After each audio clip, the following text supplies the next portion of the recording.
It's Do Time with Pastor Steph.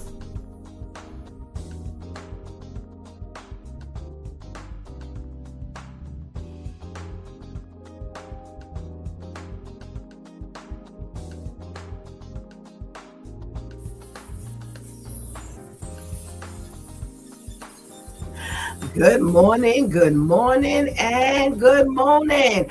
Rise and shine. You're on with this Due Time with Pastor Steph. How are you this morning? That's what I like to hear. For this is the day the Lord has made. Let us rejoice and be glad in it. So, where were you yesterday? Yesterday was Let's Talk About a Tuesday Church Folk Day, and oh my, we had some disturbing stories yesterday. We talked about the young man, the ex-NFL football player who killed his girlfriend and had just this bunch of melee and disconnect from reality, and he reaches out to GPT to find out what he should do after he kills her. Now, it's ironic because last week, Wednesday, that was part of Vivian's, socially conscious segment. And so now I'm saying to myself, well, what is this? This going to be the thing now for people to now, reach out to GPT? He's asking, how do you, I'm asking for a friend. How do you even say that to the chat GPT, that you asking for a friend? What would happen, or how does it look like, or how do you make it look like, or what do you do? If you ain't got no business killing nobody. If you now got to go ask AI to figure out what you do after the murder, then you know what? Then you needed to have thought about that thing before you even got started. So this just lets you know that just impulsiveness. And that's where that's what I thought of. That's where my head went when we finished and then started talking about the pastor who he pushes the elderly parishioner down the stairs. And now the church is in an uproar because half the church has voted to keep him in and half of the church has voted to keep him out.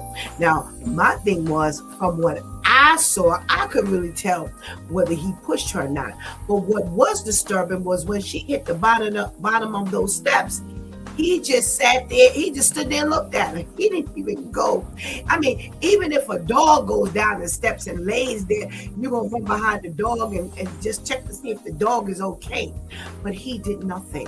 So again, impulsiveness. Whatever happened between the two of them, Jatis clearly saw a different video than I saw, because she said that there was some exchange that she saw, which ended in him pushing her down the steps and still standing there watching her. So impulsiveness. What went on between him and Sister Mary that made him push her down the steps? And then he was so angry and disturbed and disconnected, yet again, that disconnect, that he ended up standing there looking at her at the top of the steps. I did ask the question to Pastor KL and Shantice, what would you do if that was your church leader? If this was your pastor? And they both said, and I agreed. No, we good. You ain't got to worry about me no more. I'm not going to be there. And I'm hoping that you wouldn't be there, because like I said, even if you can't confirm that you pushed it down the steps, we can confirm that you did not help. And that is a problem. He might as well have gone to Chat GPT and found out what he should do. That seems to be the thing these days, huh? We do have a responsibility, so whether we're talking about the NFL player, whether we're talking about the pastor, we are our brother's keeper. All of this murdering and, harming one another seems to be the thing these days, and it's scary because that's where we've landed. So I don't know, y'all. I don't know. Well, that's how we spent our Tuesday. Well, today is Wow Wednesday. Yes, and we are right in the mouth of hearing the socially conscious segment with Vivian. So go ahead and get that healthy breakfast. Go ahead and tell somebody, anybody, everybody that it's due time with Pastor Steph is on. Make sure that if you're out there, you hang on to your seat because we have no idea what she's going to be talking about today. And you may want to be a part of that conversation. So, don't go nowhere. We'll be right back.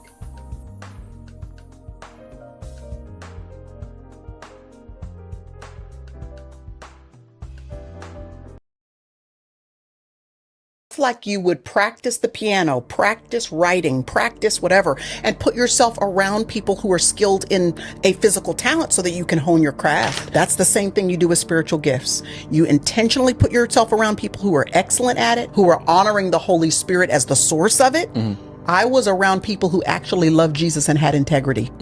I could see a million miles away as a very young woman when someone was just talented. And I don't say that in a negative way. It's amazing to be talented. I've learned so much from people who are talented. I mean, the craft of communicating, whether they're saved or not. Yeah. There's a craft to being a good writer. Like the cadence of the sentence has a rhythm to it. And they can write it. The words shimmer with just, God in his grace and mercy put me around people who recognized their talent wasn't enough. That if the Holy Spirit wasn't transforming that natural talent they may have into a gift so that it was dripping with the supernatural part that you can't manufacture. I can't make somebody's soul be different just because I'm a good communicator. That's the part the Holy Spirit has to do. And he's only going to give me that kind of favor if I'm actually walking with him.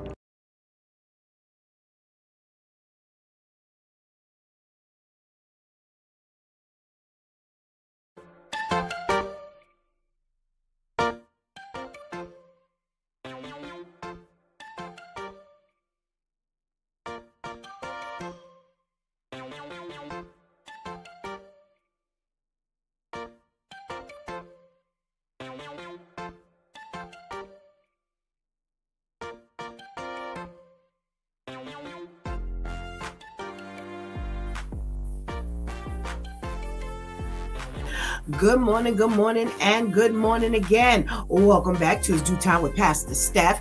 And it is Wow Wednesday. What a powerful PSA.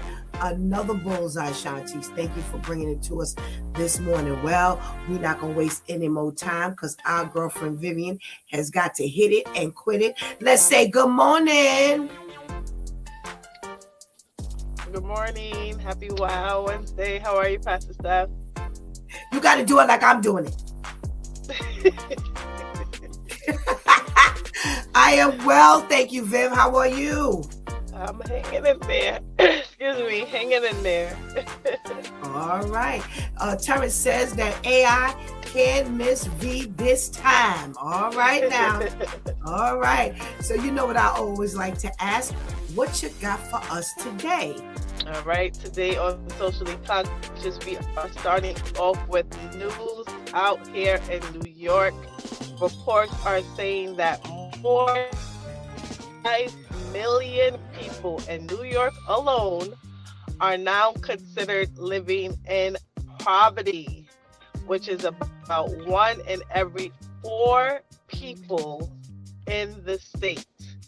That shows just how expensive it is to live in New York. Kids, of course, are being hit the hardest. About 69% of children in New York City, which is around 1.1 million kids, are growing up in a poverty considered household, or the household considered to be at or below the poverty line.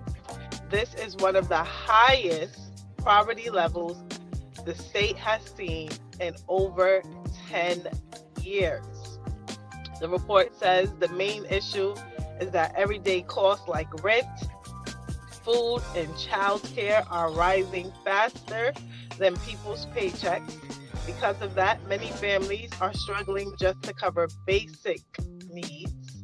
Leaders and advocates say this is a wake-up call and are pushing for better support and long-term solutions to help families stay stable. Not to get above the poverty line, but at least to stay stable. All right. Next, we have New York City putting a new rule in place. Now, this is an interesting article. They're putting a rule in place that will require the NYPD to release body cam footage faster after serious incidents like police-involved shootings or the use of force cases. Under the new plan, the department would have to release footage within 30 days of the incident. Right now, there isn't a strict deadline, which means videos can take weeks or even months to be made public, depending on the case. City leaders say this change is meant to give the public quicker answers and more transparency, especially in high-profile situations where communities are demanding to see what really happened. Supporters say it's about accountability and rebuilding trust, while the policy will still allow some expectations or exceptions for things like ongoing investigations, privacy concerns. The rule is moving forward, but officials are still working out how it will be enforced and applied in real situations. So as of right now, there's no deadline as to when these body cam footages have to be turned in. In such cases, they're saying that there are multiple documented cases and reports showing serious delays. A New York City audit found that the NYPD took over a year to release body cam footage in about 20% of cases. In other cases, footage requests have gone over 90 days with no response at all. And New York State Court even ruled that the NYPD unjustifiably delayed releasing footage in police shooting cases. So right now, Mamdani and his police people have come together and are putting this new rule, a rule in place that says police body cam footage needs to be released within 30 days for a police shooting case or in cases where force was being used during an arrest. 30 days. A new report, or next we have a new report saying that schools across New York City are among the most segregated in the entire country, meaning students are still heavily separated by race and or income, even though New York is one of the most diverse states. Many schools don't reflect that at all. In fact, they're saying Black and Latino students make up the majority of student populations, but many of them attend schools where over 80 to 90% of students are also Black or Latino, while white students are far more likely to attend majority white schools. The report also highlights that segregation is not just about race, but it's deeply tied to income. A large number of Black and Latino students are concentrated in high poverty schools, where a majority of students come from low-income households.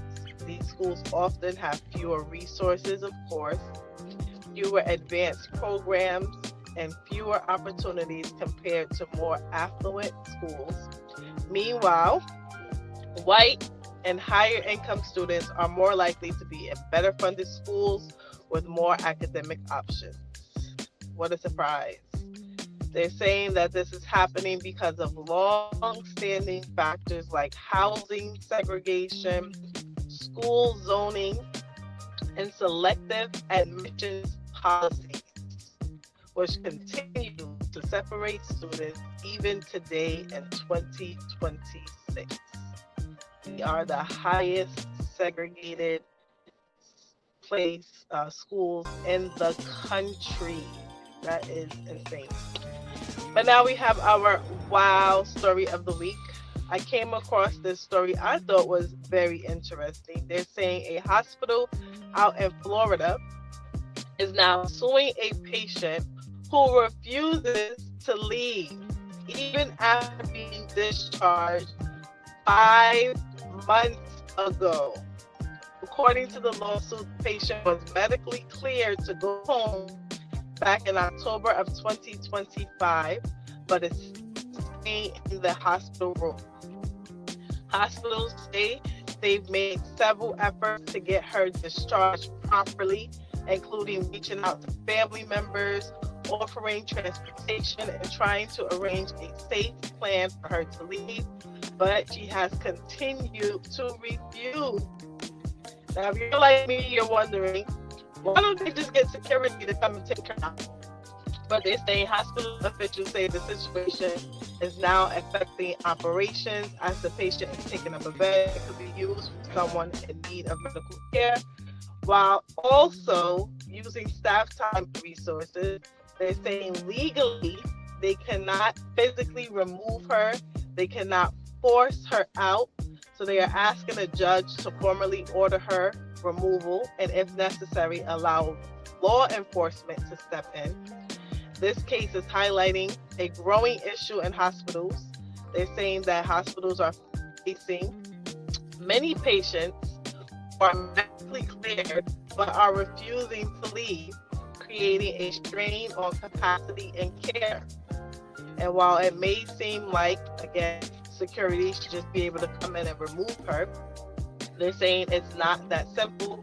Patients have a legal right, even after being discharged, if the patient is not violent or an immediate threat.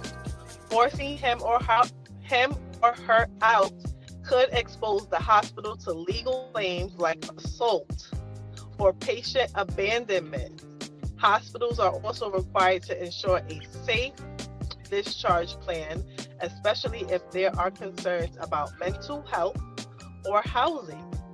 That's why the hospital is going through the courts to get a legal order that allows them to remove her properly without risking a lawsuit. Now, I would have never known that this was a thing. I guess for me, when I'm in anybody's hospital, I want to get out of there as soon as possible. So very interesting to see that they are not able to just simply remove her on their own.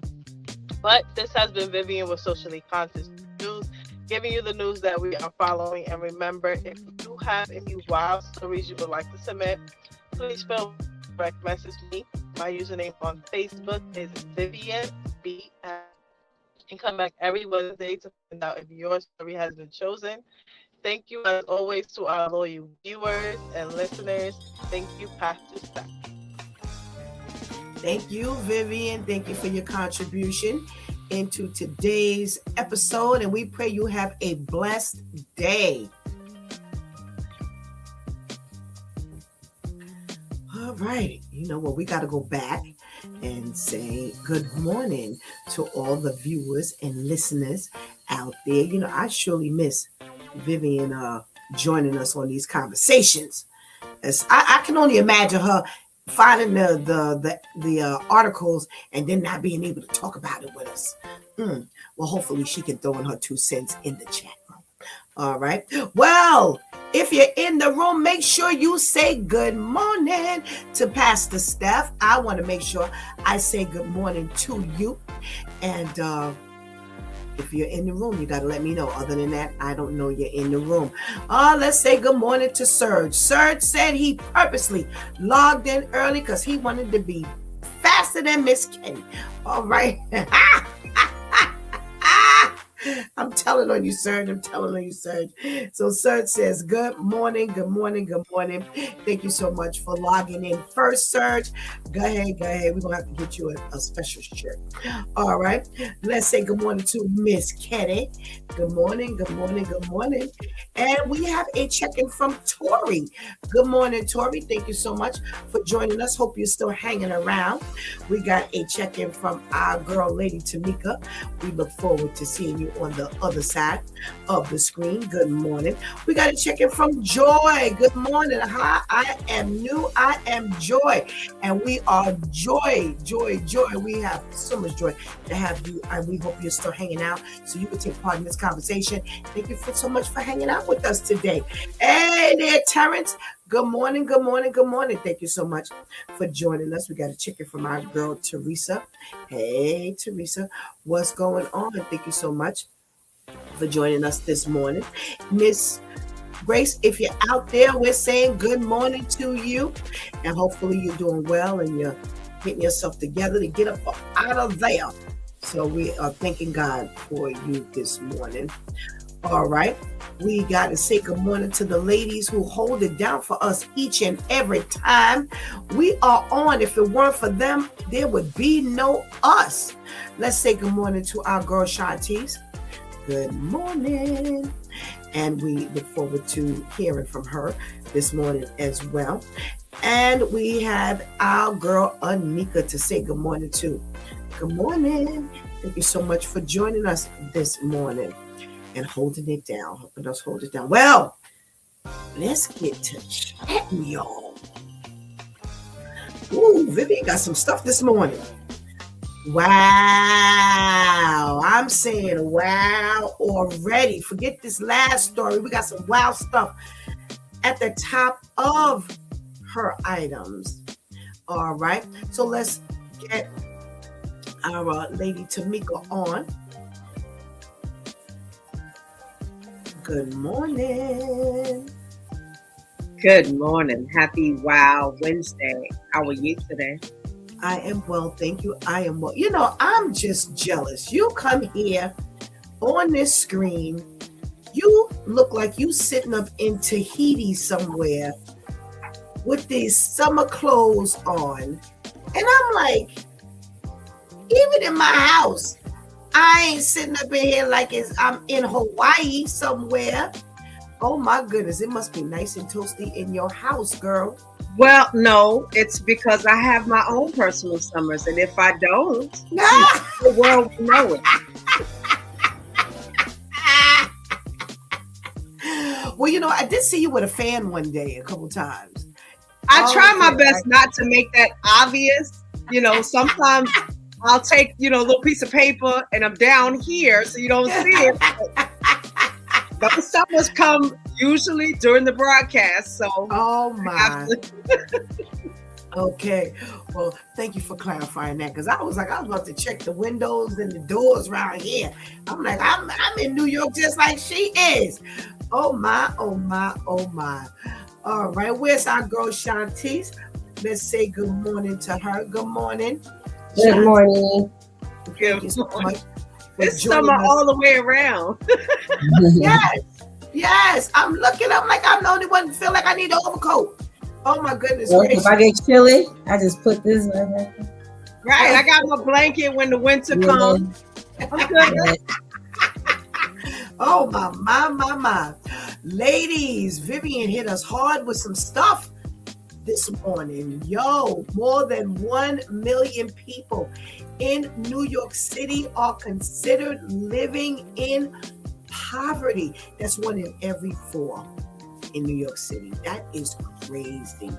She said that means that also there's 1.1 million children who are growing up in poverty-stricken homes. And this is the highest poverty level in the state since 10 years ago. So we're talking about 2016.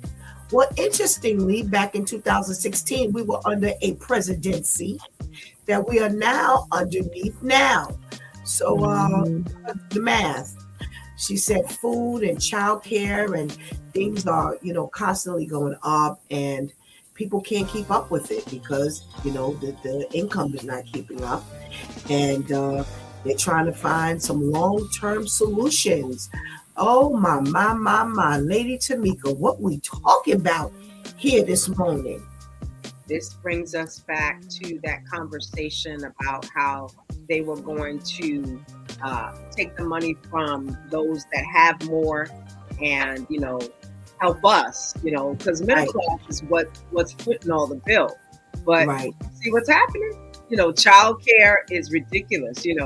I'm thinking about, starting a child care here just to get income, and the price of food, Al and I have always seemed like we've always been, a couple that, we cook at home, so we don't eat out much. But the price, we were just gonna go, do something fast. And when they told us, wait a minute, come again, how much? We're better off getting the things at home. And, we talk about all of these streaming services and like everybody's got their hand out, and when it comes to the check is not getting you doing this. I was talking to somebody the other day and I said, White Castle has been around. Just giving an example. White Castle has been around for I don't know how long. The burgers haven't changed. The fries haven't changed. Why is that price so high? Child, I don't for understand. one burger.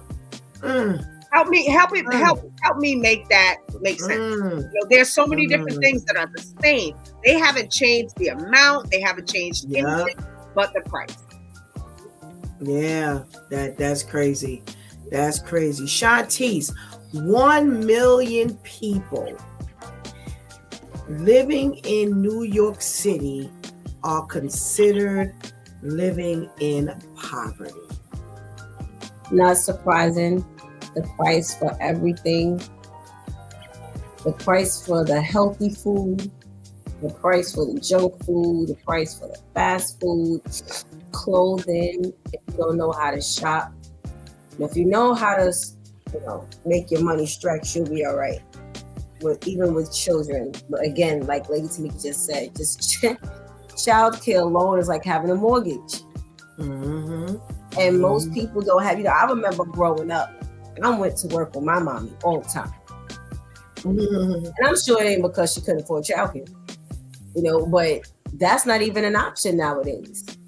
To take your child to work. I've never had an office job, so I have no idea of the dynamics of how those type of jobs work, because that's the type of job she had.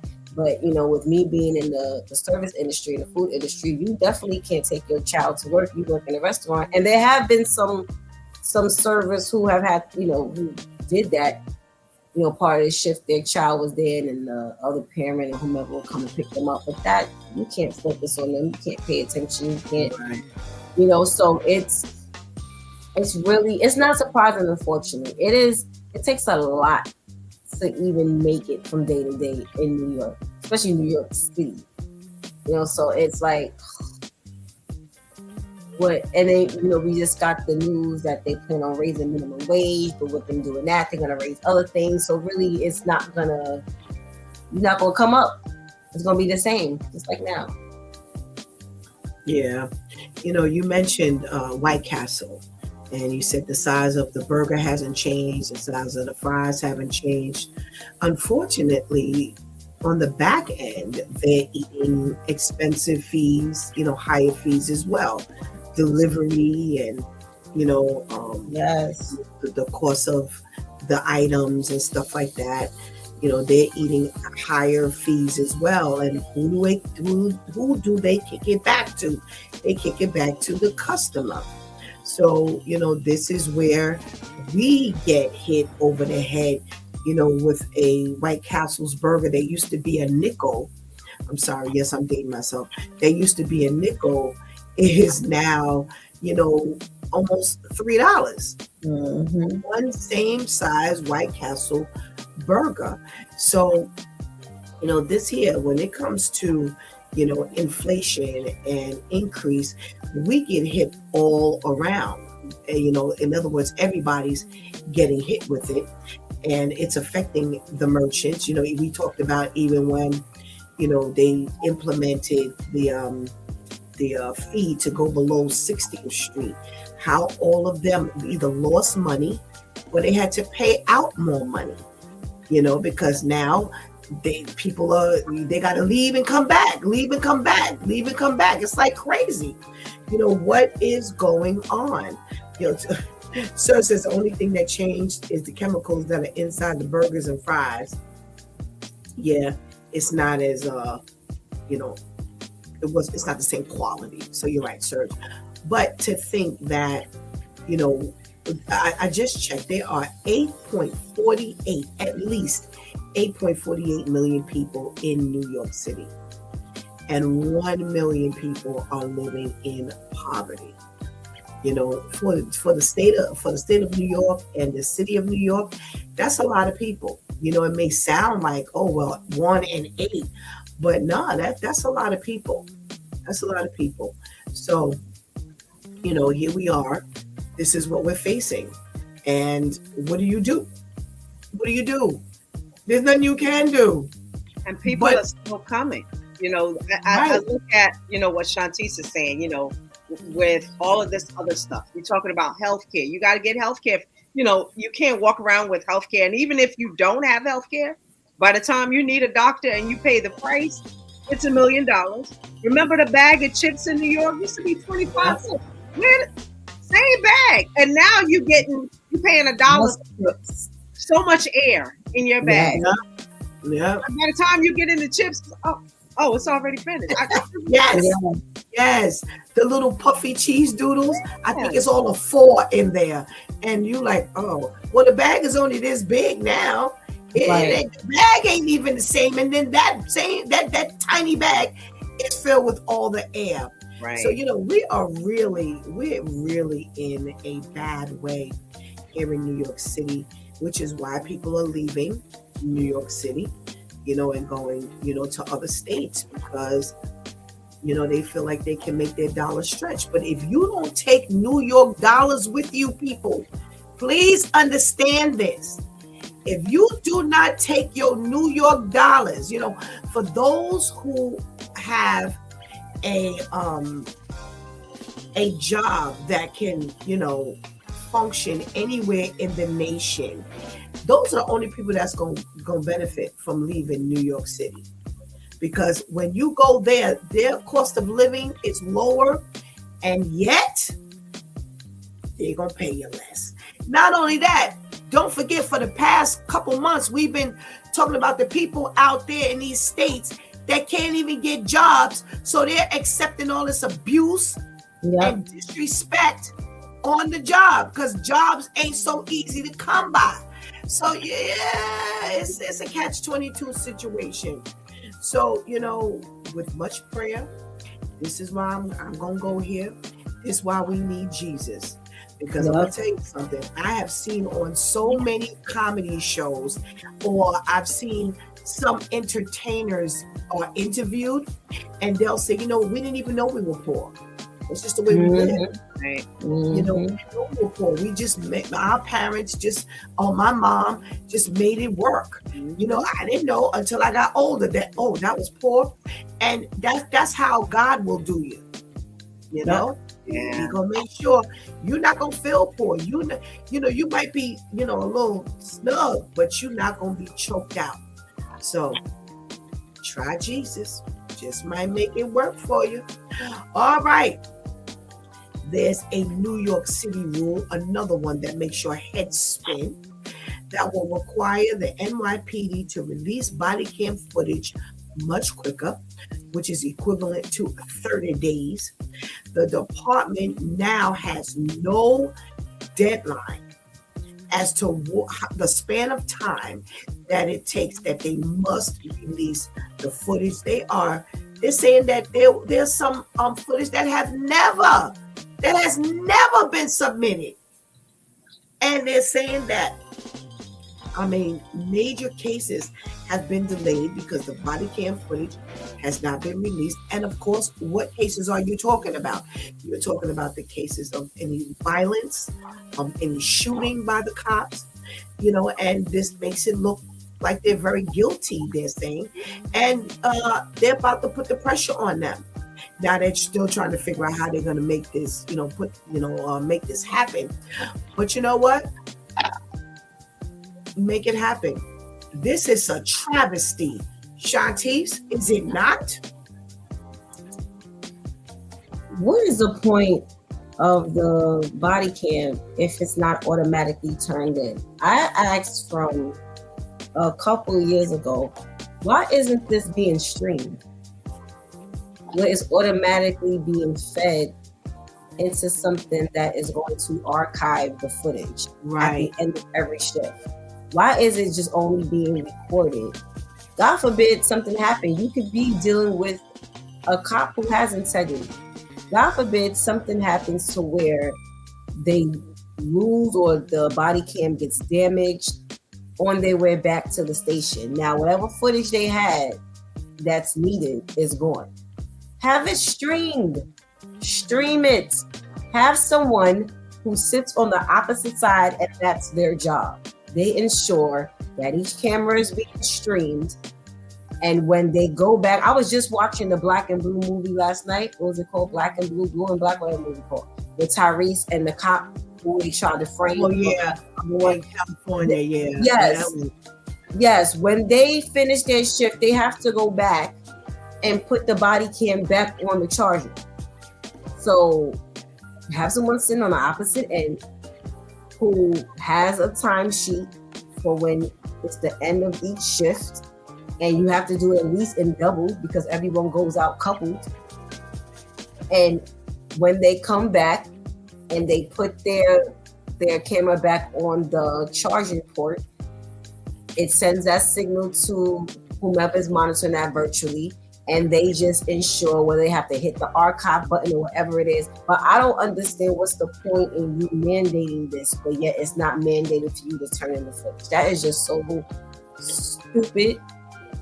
And whoever is allowing that rule to be is the one who should be held accountable for all footage that was needed for whatever crime, whatever investigations, whatever evidence. They should be the ones held liable because that doesn't make any sense. That was the purpose of them implementing the body cam. Cops didn't always have body cam. Right. I thought the point was so that y'all could always have footage for when it's needed. That's just... Yeah.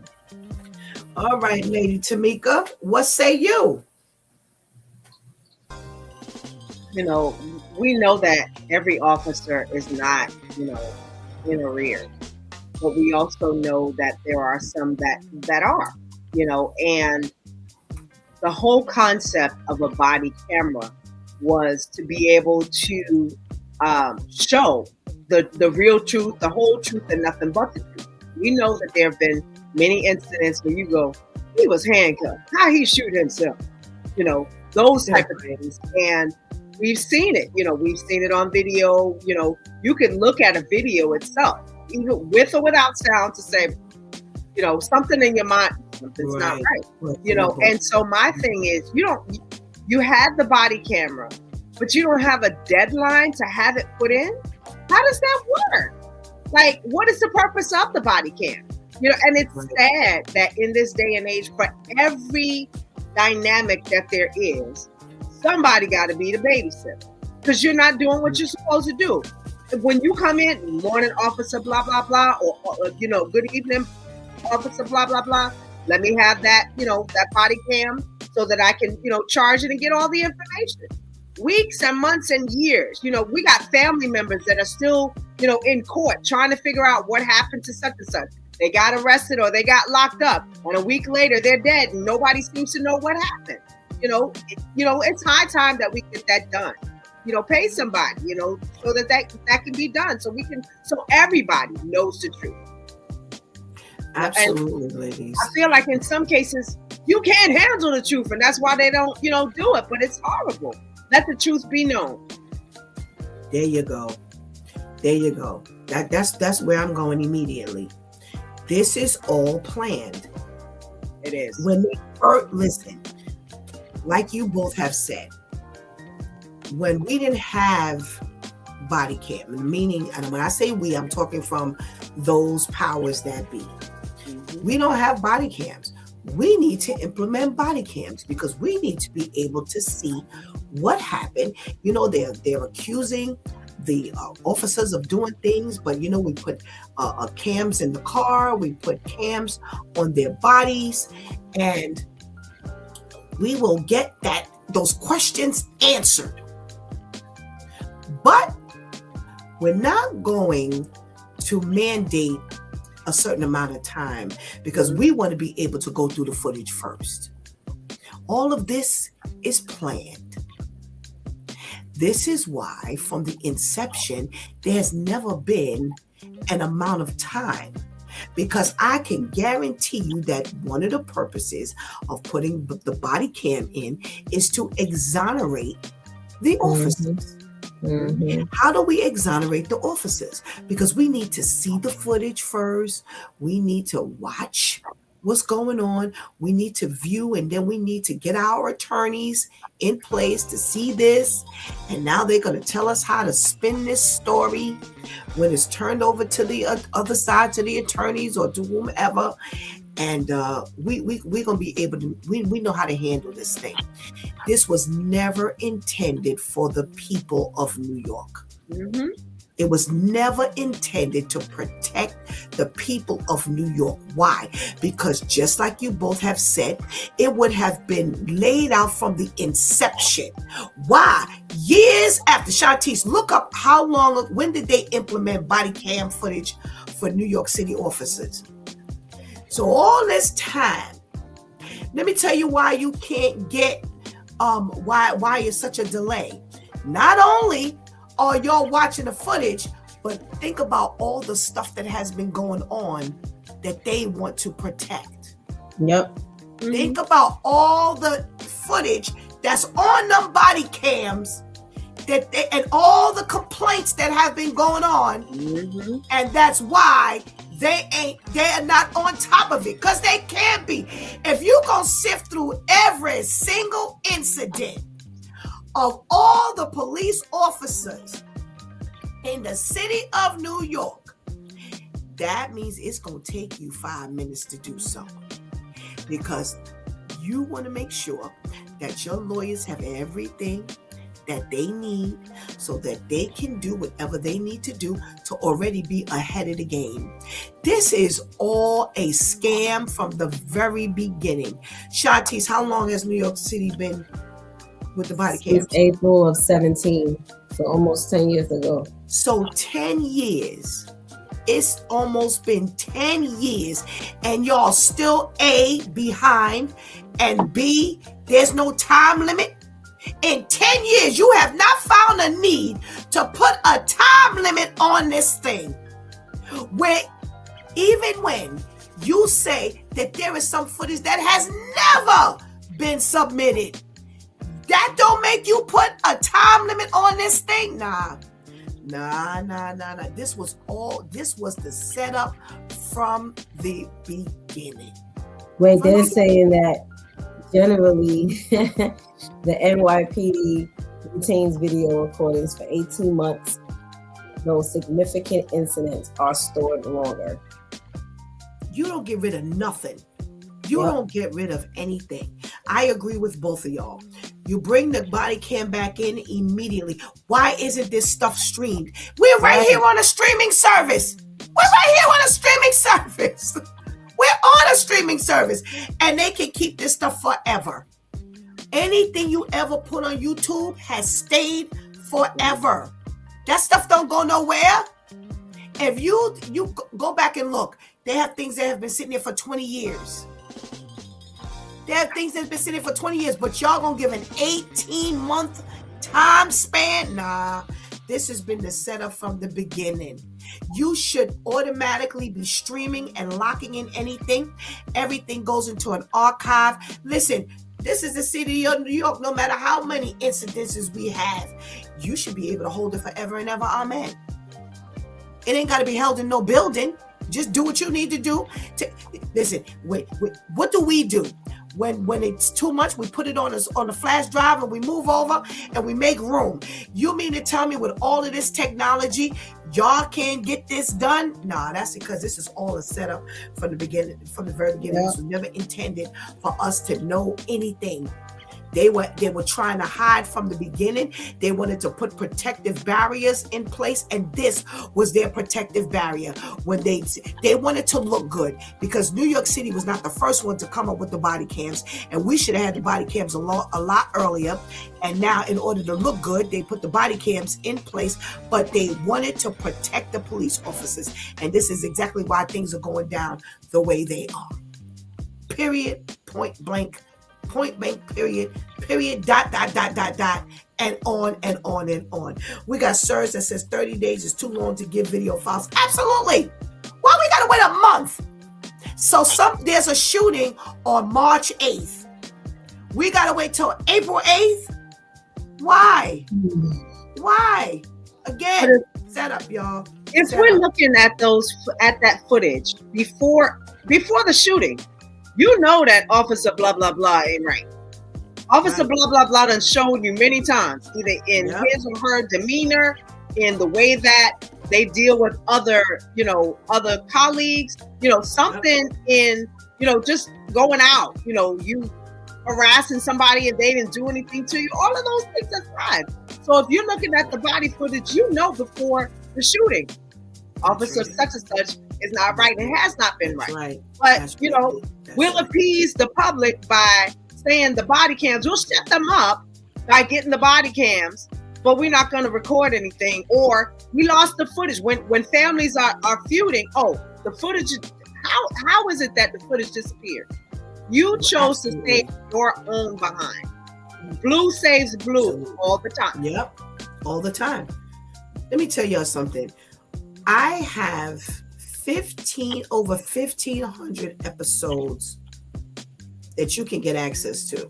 Mm-hmm. A Closer Walk Christian talk show started 10 years ago, June.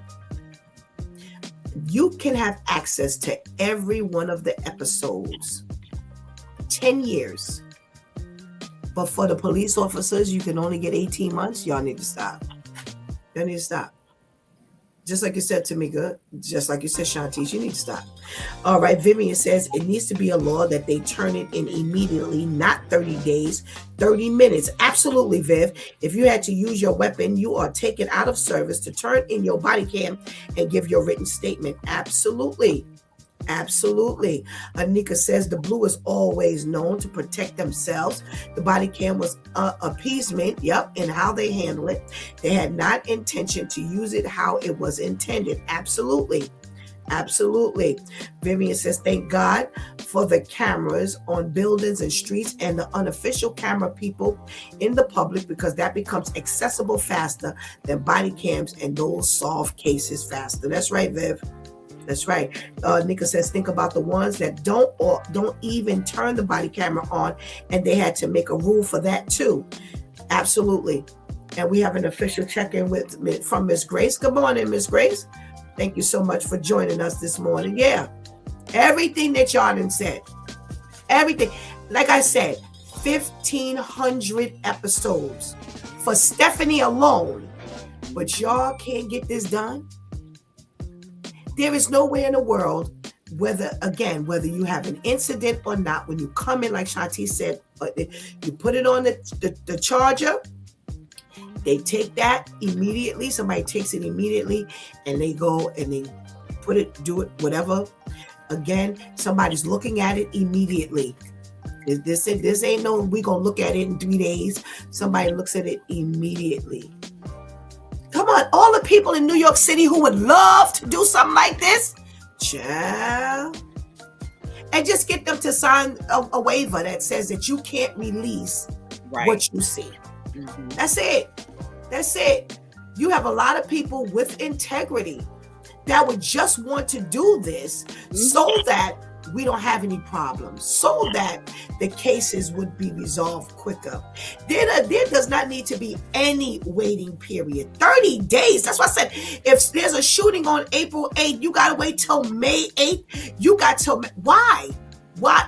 Again, I agree with Anika. It was never intended for us to see any of this footage. And this is their way of can you imagine? Since 2017, they've been getting away with all of this. Can you imagine all the stuff that has happened and no one has been able to say a word because ain't nobody got no footage and proof? But it goes back to what Vivian said, and this is why the cops are so furious when people start pulling out their phones. Because now you got where you could have had just this one angle from your body cam. Now you got about 14 different angles because everybody pulling out their phone now. Absolutely. So now you mad because it's like, oh wait, now I'm being exposed. Well, maybe there wouldn't be as many phones pulled out if people trusted the fact that you would actually do what you needed to do. I mean, because you can't say that people wouldn't pull it out at all. But that's the main reason why. That's the first thing people do. Because it's like, oh no, we're going to give an account. And there's even been people, how many times, again, back to the streaming, how many times have people streamed them being pulled over, them being shot? And only because of that streamed video is why the cops were interrogated or anything. It wasn't even a recording. They went live on Facebook or something. And it's like, oh yeah, the people going to see this. So now it's not just my eyes who saw this. It's other eyes. Yep, you're right. We got to check in from Miss Herlima. Good morning, Miss Herlima. Thank you so much for joining us. Anika's right. The Citizen app doing much better than the police. Yeah. Absolutely. You know, talking about the streaming, you know, doesn't your Ring camera stream? Yep. Yeah. Right, but the Ring only catches certain things, like, you know, you have a parameter. So if it's not right in your home, you know, or right in your parameter, it won't catch it. But it's still streamed. You know what I'm saying? Even if it's limited to what, and I agree with you, even if it's limited, there's an ability to stream. Correct. So in other words, the police ain't got no excuse. They have no excuse then to get this done.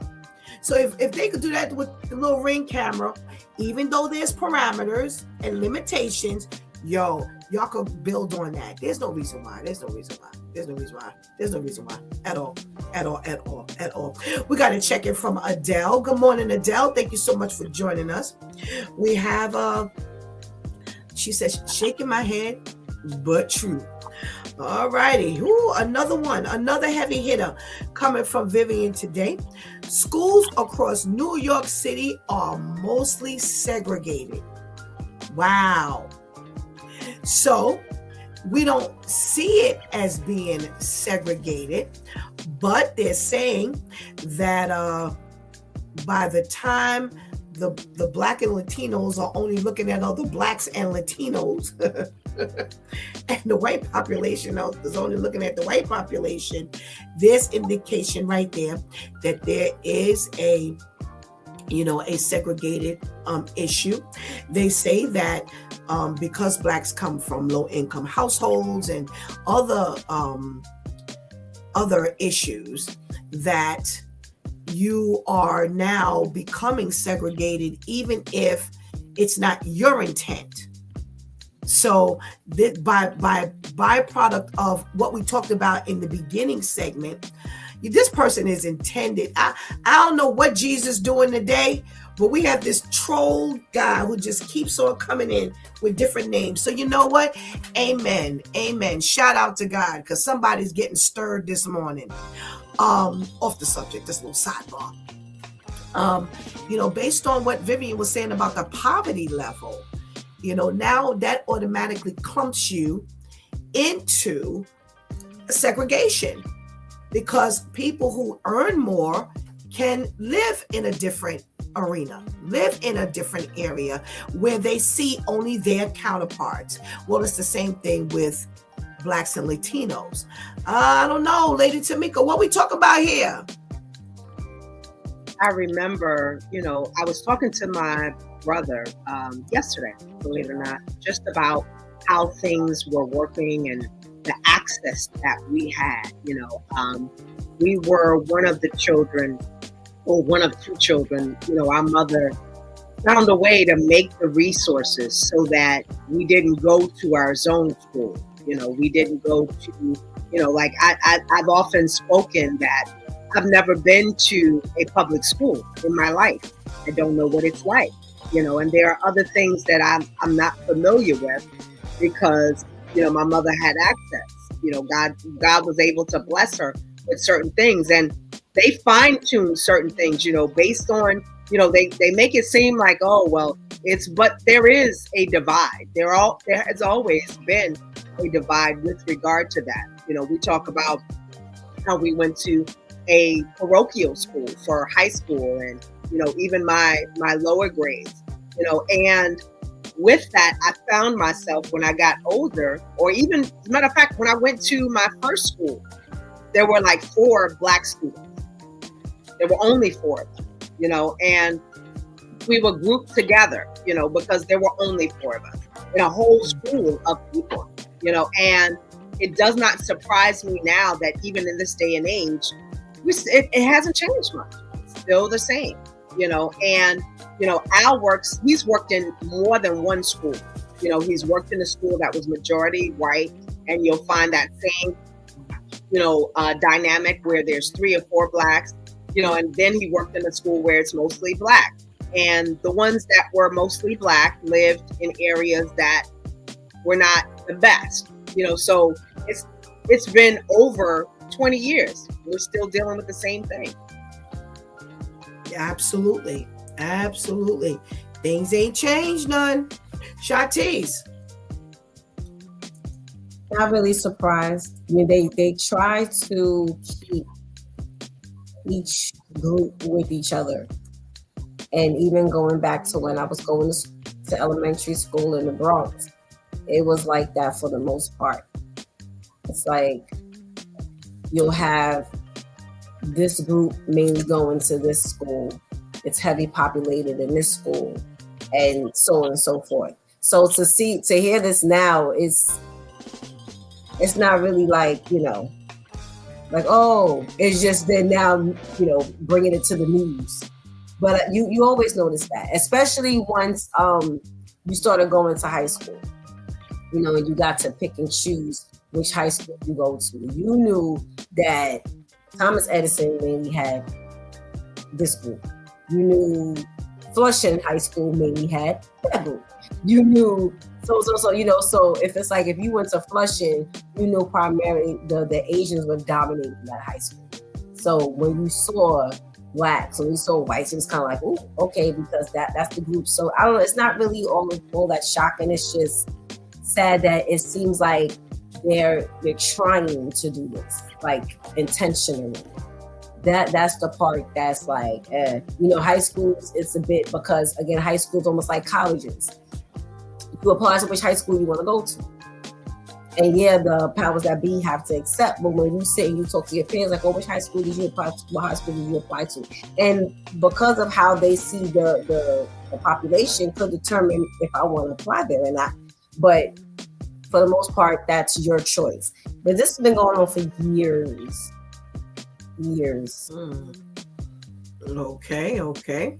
We got Adele who says, don't take no genius, but schools be a joke. All at Black schools, they try to institutionalize the kids. Shout out to God. They want to prepare them to be workers and felons. And here's my thought.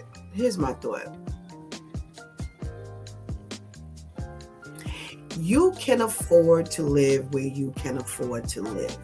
Mm-hmm. Most teachers are from the hood. Mm-hmm. You don't find people from the other side of the fence really coming into the hood to teach. You may find some, but a lot of them grew up in the hood. They're not leaving their prestigious arenas to really come back into the hood. So my thought is, what are you doing for your child? what are we who come from the hood, who go back into the hood and teach, doing for our children? We already know it's a disparity between the Manhattanites. Let's do that. Let's talk about elementary school, because I want to break this up. So elementary and junior high, if you're in Manhattan and you live in the 90s and the 20s, you only certain people can live there. So you know what is going on there. You don't see a whole lot of us because we can't afford to live there. So they invest, the other side of the fence, they invest in their people. Mm-hmm. Are we doing the same on this side of the fence? You know where we coming from in regards to the homes. You know where we coming from in regards to the environment. You know where we coming from in regards to income. Are you going into those classrooms and you are behaving as though you were working on 90th Street? The second part of that elementary and junior high area and daycare is parents. Are you preparing your kids? Are you doing homework? Are you making them study? Are they involved in programs? What are you doing to ensure that when your children go to school, that they're not acting like they coming from a $5 home? Because Tamika just said her parents made it their business to send her to that environment. For those who cannot do so, what are you doing with your kid? So even when your kid goes into school in that arena, mm-hmm. where they live, that they're not acting like they go to the school in that arena where they live? Or are they going to act like they the $2 hoe? I'm just going to say it just like that. Now, when it comes to high school, it's the same thing. Mm-hmm. What did you invest in your kid in junior high and elementary and daycare, so that when it's time for them to choose a high school of their own, they can get into any high school they want to? So whether it's Bronx High School of Science, whether it's, maybe, a specialized high school or whatever, Thomas Edison, whatever, they don't have a problem, and they're not stuck going to the school in their zone because they didn't only got a 65 average and they can't go nowhere. Mm-hmm. So my question becomes, how do we handle this? Because I don't care nothing about what they set up. I'm sorry. I can't. As a single mother, I can't. I remember telling y'all a story. When I moved, I had applied in the Bronx. I had applied for, they had brand new housing going up. And they had put out all these applications, and it was by a lottery. And it was a church. I think it was a Catholic organization that had put all this money out to convert 23 buildings. And it was 702 families that they were going to house in these brand new buildings. And they were not row buildings. They were like in a section of the Bronx. So you have a building or two here, 5 buildings there, 1 building here, like that. And it was mainly for lower income families and single parents. Mm-hmm. So I applied for, it was Shantice and Shawnee's at the time. I applied and we were chosen. So perfect, because now I'm going, and it was only a percentage of your salary. There was no Section 8. There was no housing. It was just, this was their program. So I told Shantice, mentioned it to her. We went there for like an orientation. So they wanted us to bring the children because they were teaching the children how to use the gates on the windows and how to get out of the apartment. God forbid something happened. They had a wonderful, wonderful program laid out. Shantice mentions to her teacher, my mommy, and we're moving. And the teacher asks, where? I don't know how Shantice knew this address. Don't even ask me because I don't know. But she told the teacher, it was a female teacher, she told the teacher, and the teacher said, have your mother call me right away. Well, before I could call Miss Jackson was calling me. She said, Ms. Griffin, she said, listen to me and listen to me carefully. She said, my husband is the superintendent of the schools in this area.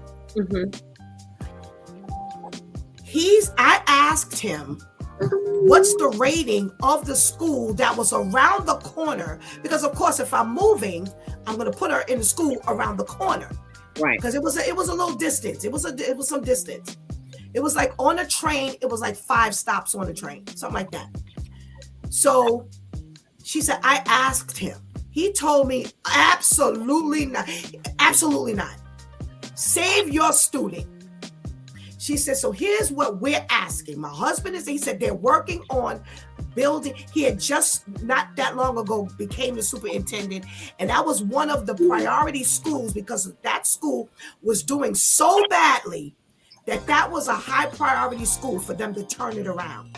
He said, tell her to keep whatever she's got to do, keep her daughter where you are in that school. And I'm saying to myself, that's 5 train stops. And I had Shawnice, who was not school age. So I'm like, well, what am I going to do?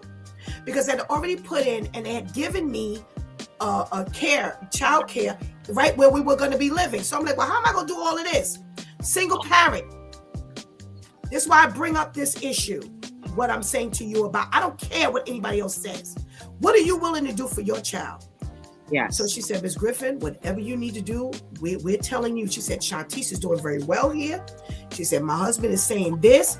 Do not take her out and put her in that school. Whatever you do.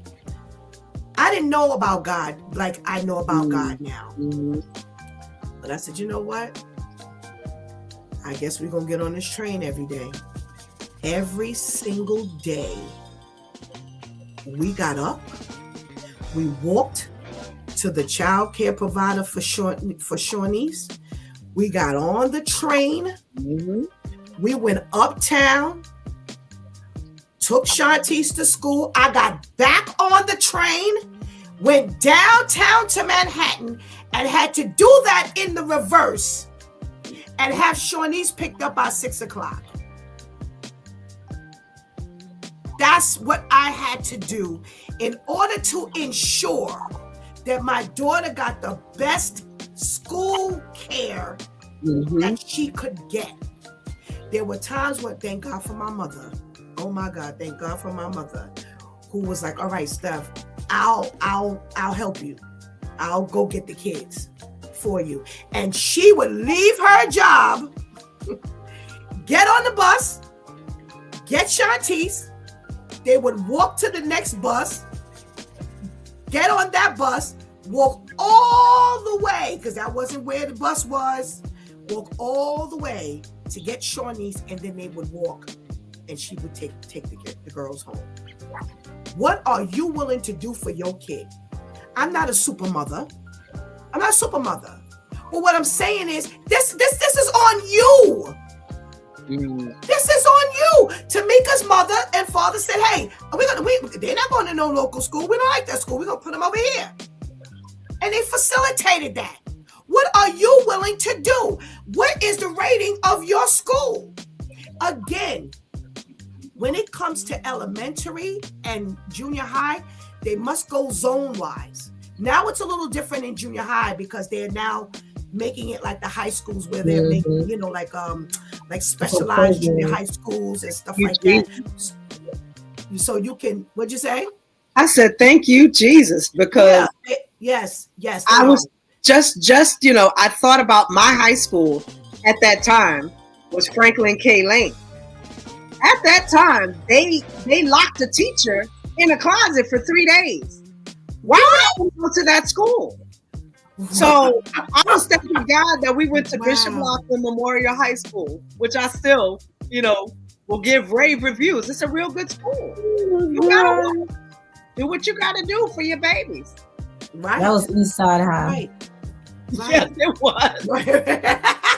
Right, that was New York's East Side High. Yes. No, and just like you said, Tamika, do what you need to do for your kids. You know what I'm saying? So if you cannot afford, or you cannot, like I said, I was blessed to be able to make that trip every morning. Every morning, I was able to make that trip. And like I said, there were times when my mother would do the opposite for me, but there were other times. Not only that, but I had to get to work on time, y'all. Mm-hmm. I had to be up again. I had to be back to the daycare at 6 o'clock. I got off at 5. I had to be there at 6. So the struggle is real. The struggle is real. But what are you willing to do for your kids? In elementary and junior high, you have no other choice. But you have options. I'm sorry. So if you see that your child is going to a school that is not rated well, then you need to get on the school PTA or the advisory board or fight. And now they have you can actually Google something simple. Yes. Yes. When you start looking you go to your own, like when you start looking to relocate, you start researching what schools are in the neighborhood. They give you the rating automatically. You don't even have to ask. That's you don't right. have to do the school inquire. Technology makes it simple for you. Yep. Do the Ask ChatGPT. Oh my God. They'll tell you which school to go to. All right. Anika says, I live with my grandma to be zoned for a good elementary and high school. Again, the sacrifice of the family. Relocate your kids for a minute so they can get the best education. Miss Grace says, my husband used to talk about Bishop Loughlin High School because he told me it's a good school. All right. So, again, what are you willing to do for your kid? We know, I don't want to hear about the setup of the man. I'm just so tired of us talking about how we set up. But you a man. Right.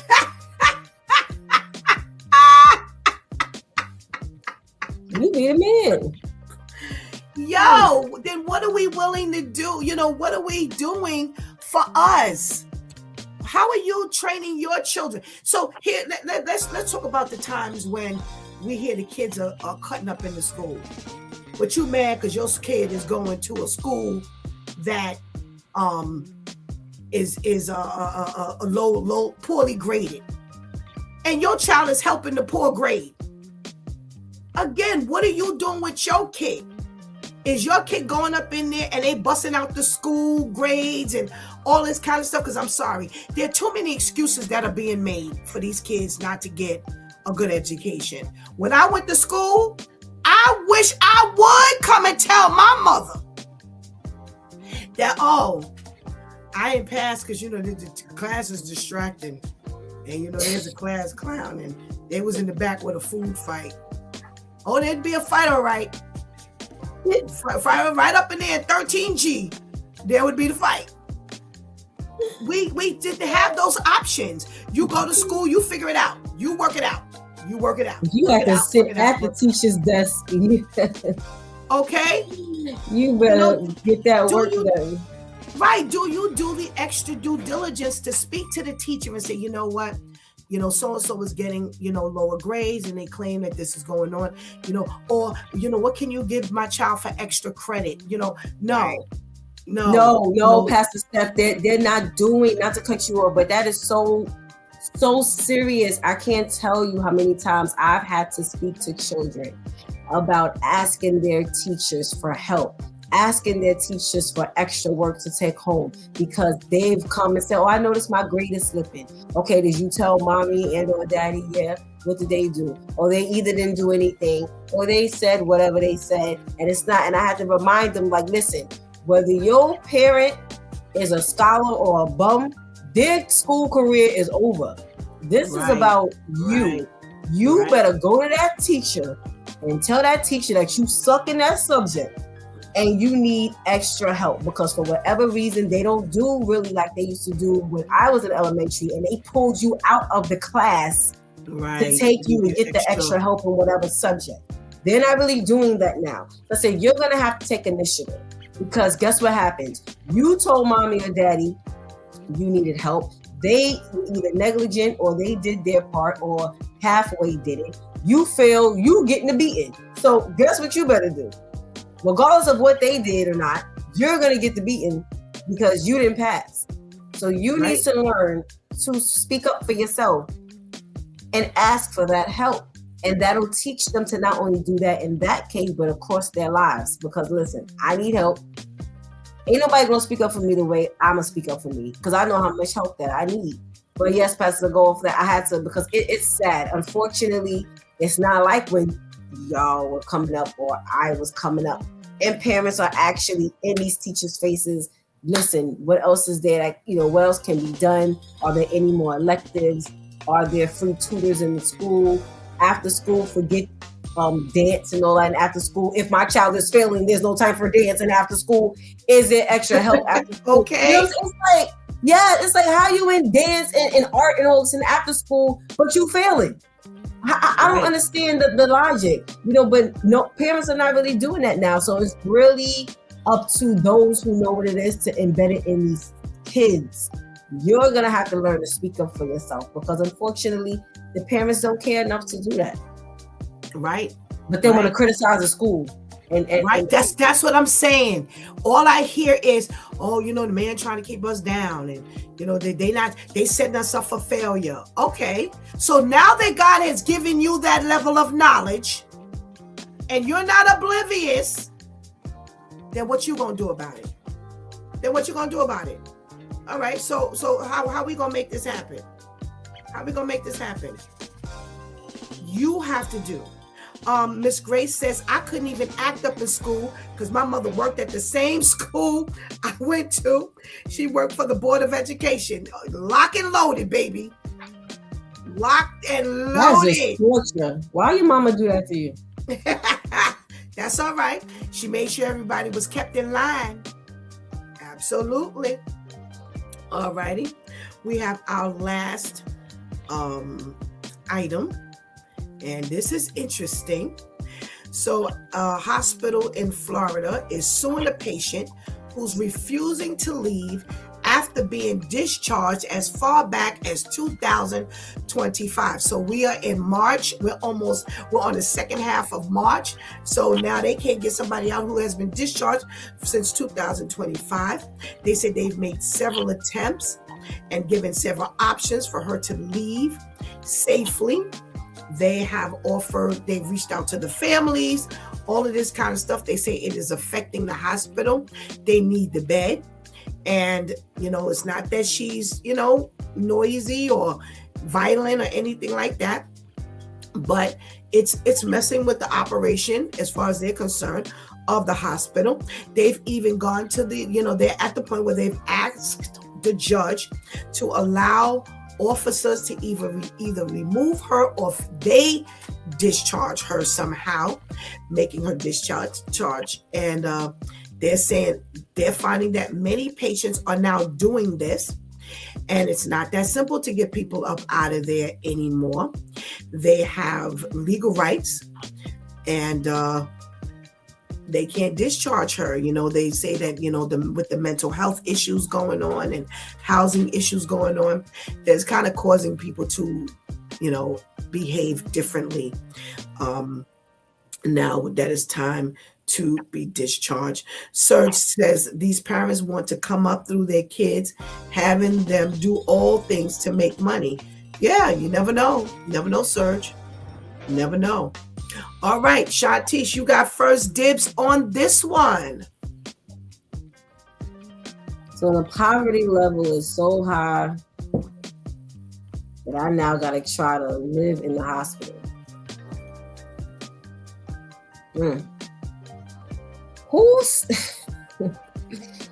Who gets discharge papers and says you might as well hold those?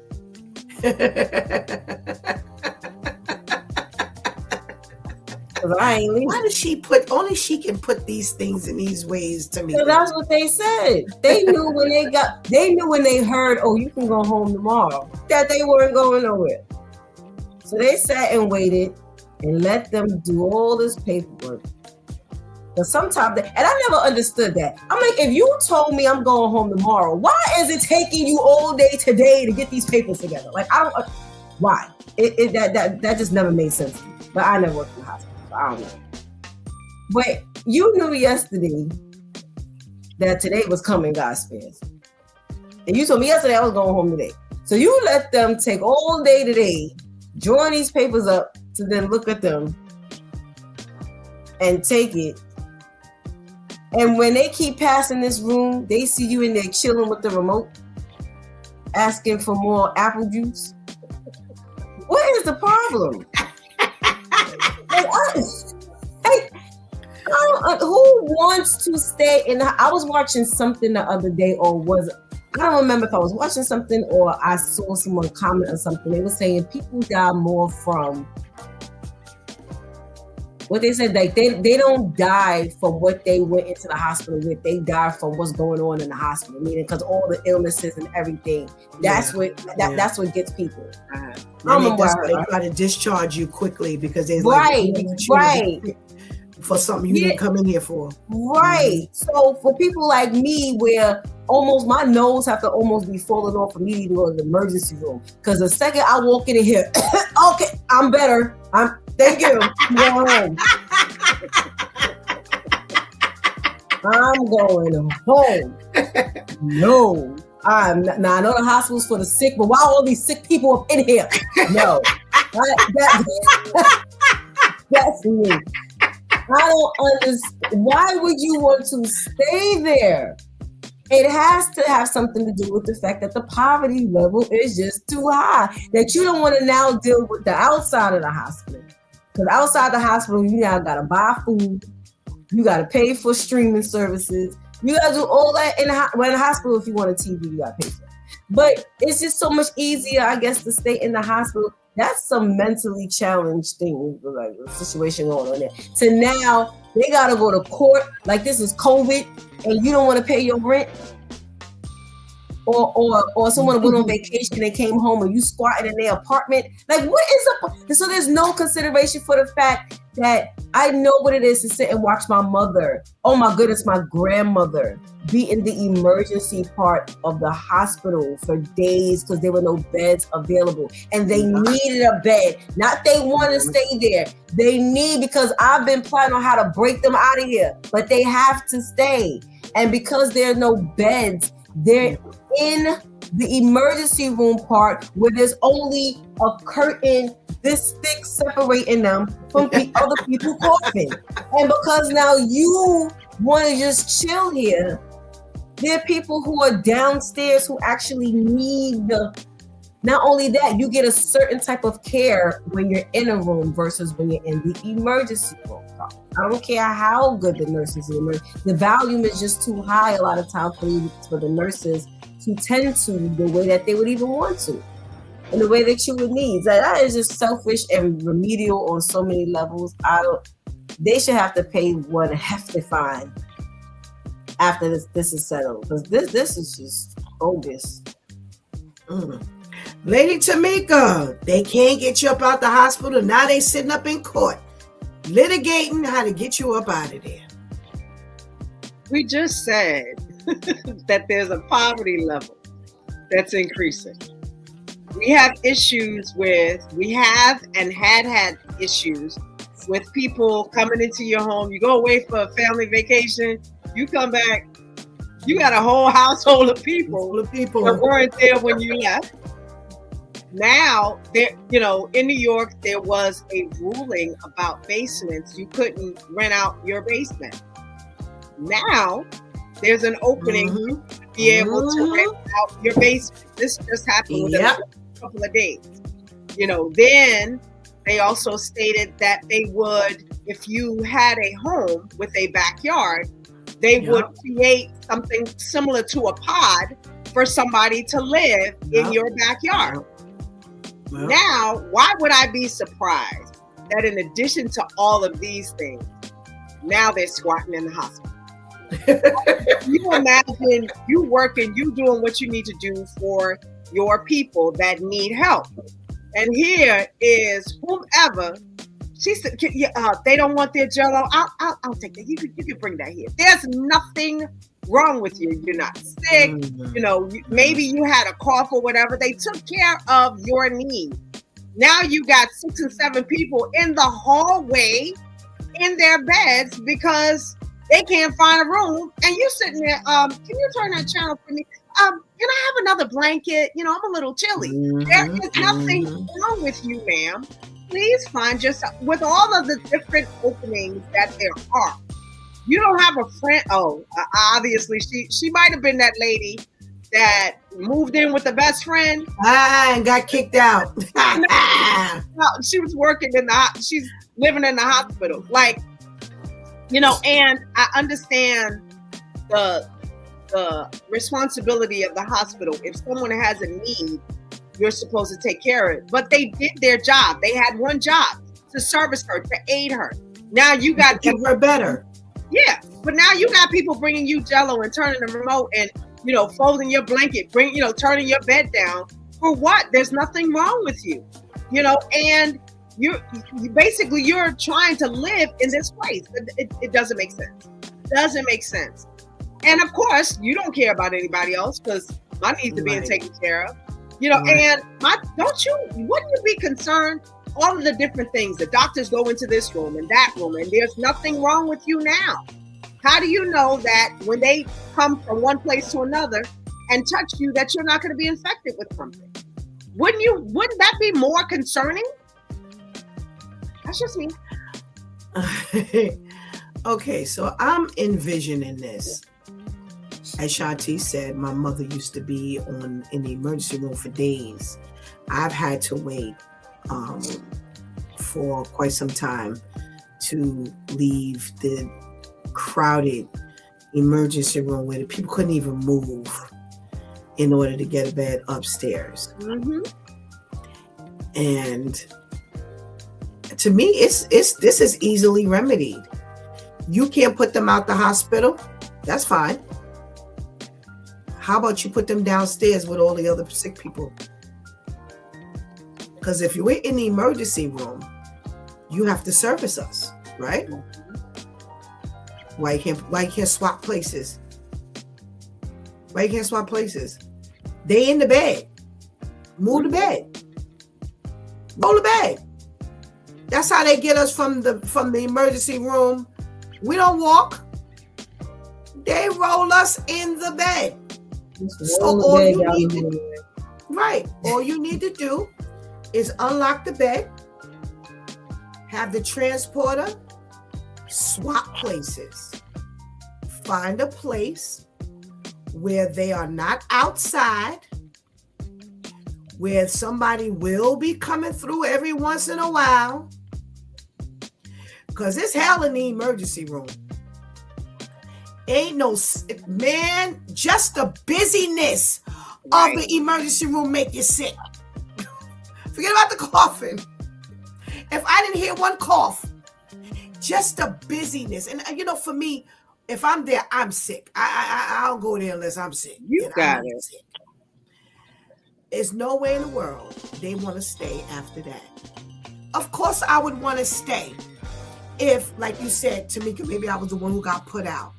Or Shantice, you said, I'm living I'm living in luxury now. I got remote control. Because by the way, TV is free.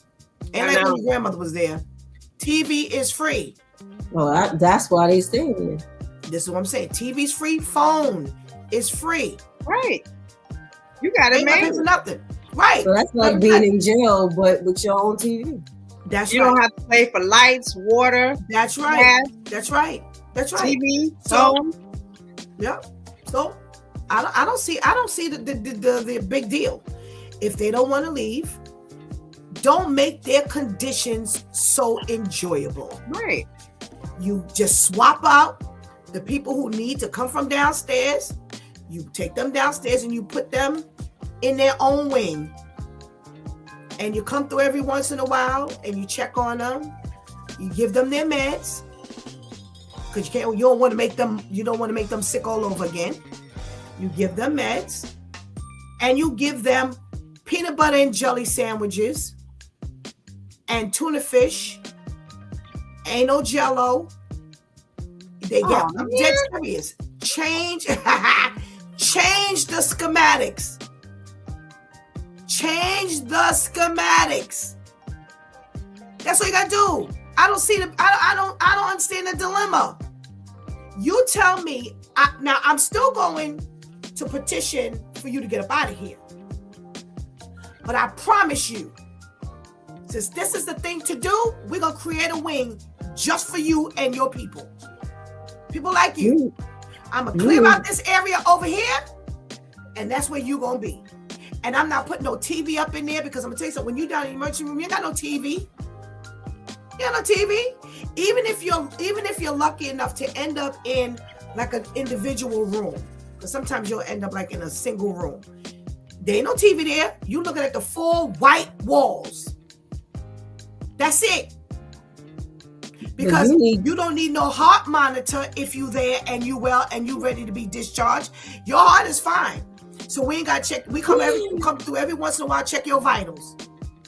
Just like they do in the emergency room. They roll that little thing, cart, check your temperature, your blood pressure, and notate it to show that we have paid attention to you and be gone. But as far as you being comfortable, they didn't say we had to keep you comfortable. They said we couldn't put you out. They said we could not take care of you.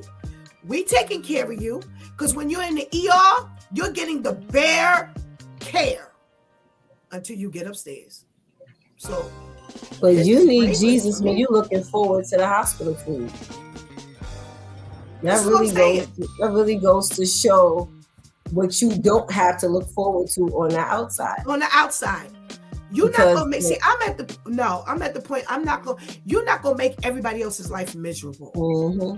You ain't gonna have that kind of power. You're not gonna get that kind of power. You're not gonna get that kind of power. Adele says people are crazy.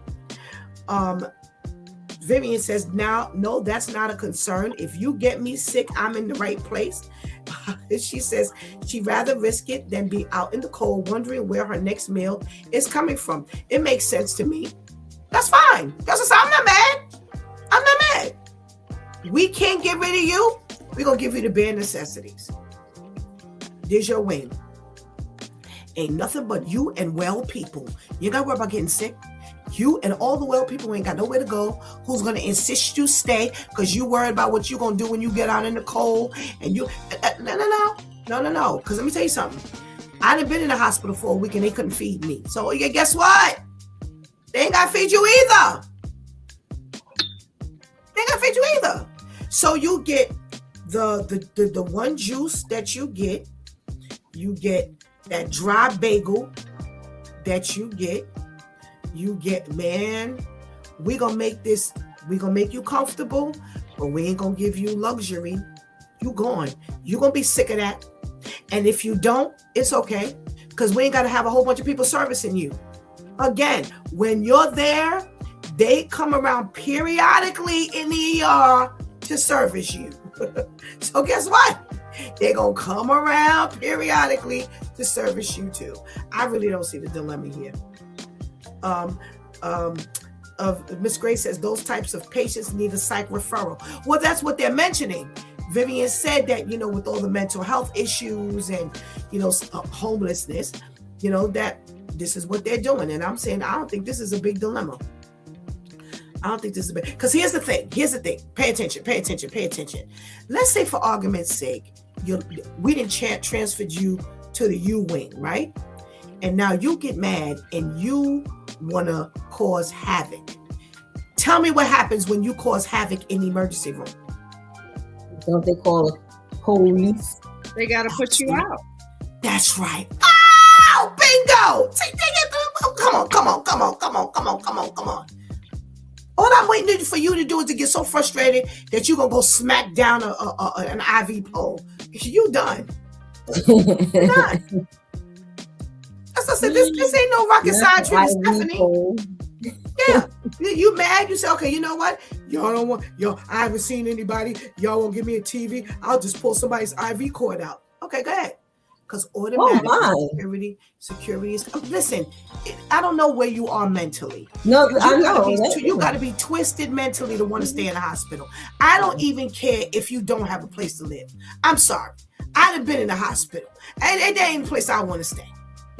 Okay? But if my concern is housing, food, I can't get TV at home because I can't afford it, so you're going to stay here, then fine. I'm just going to set you up nicely, and I'm waiting for you to cut up, because the first time you cut up, I got carte blanche to get rid of you. Because let me tell you something. When you go in the emergency room now, you got to pass security. That wasn't the way it was years ago. I'm sick. I'm walking in the emergency room like this. I can't even move. Shantice knows. She didn't drop me off. I'm like this. Barely moving. Take your bag before you go to the counter. Oh, ma'am, please put your bag up on it. And I'm looking at it. Y'all gonna be picking me up off the floor in a minute. Yes.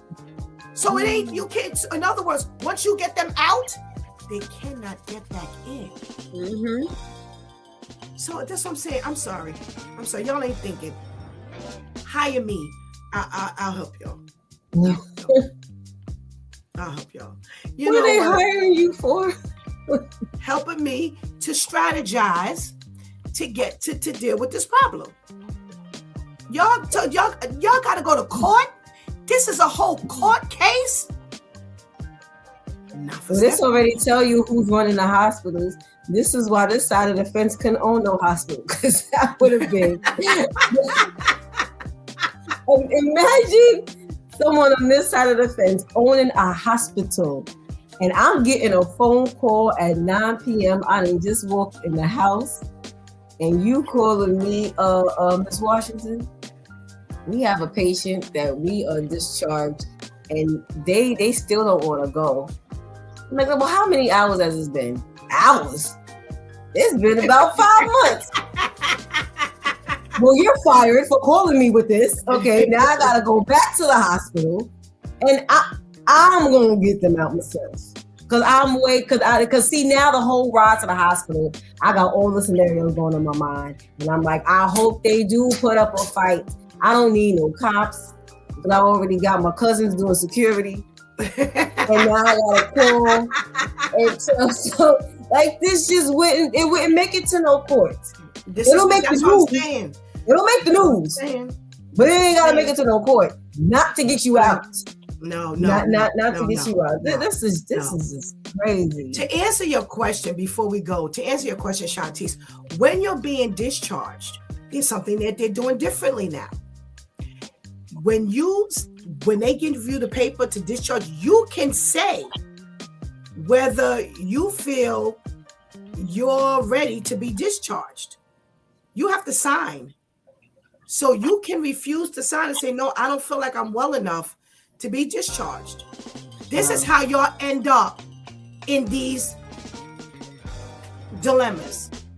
Because for whatever the reason is, I'm sure what happened was there was somebody who said they discharged me, I didn't agree, and now they made it a rule that in order for you to be discharged, when you sign, you are agreeing that if you are ready, willing, and able to leave. You gotta sign? Yeah. You sign. You've always signed. No. You've always signed your discharge paper.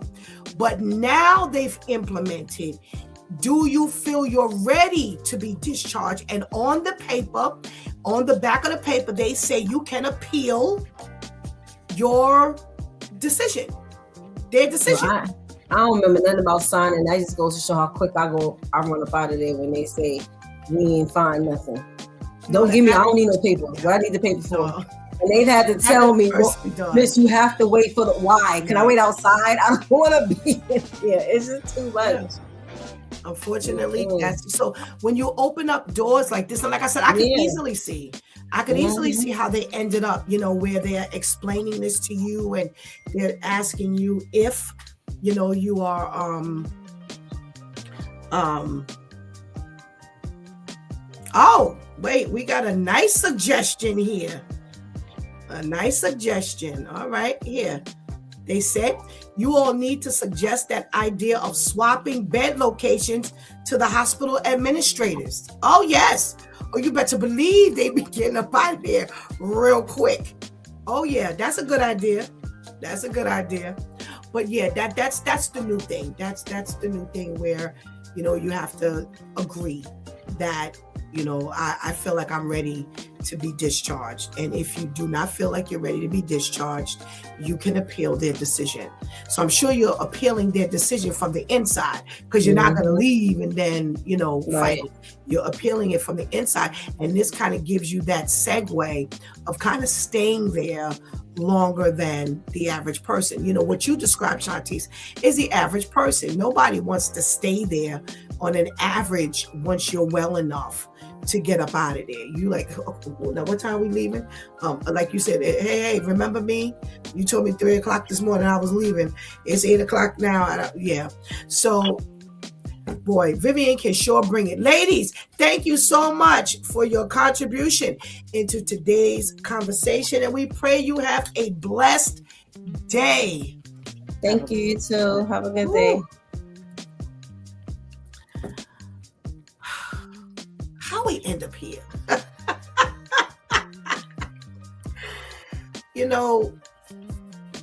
The stuff we talked about today, really indicate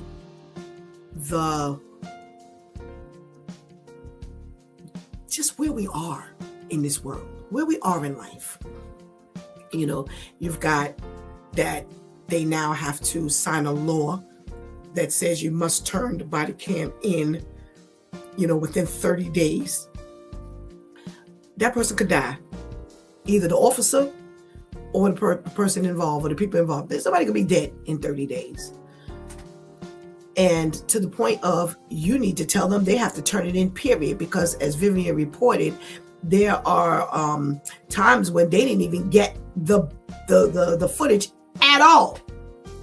You have the fact that 1 million people, it's registered that at least 1 million people in the city of New York, one of the richest places to live, that they are living in poverty, not by choice, but because of the economic standards and status of this city that is so expensive that an average paycheck is not even keeping you above water. You're in poverty.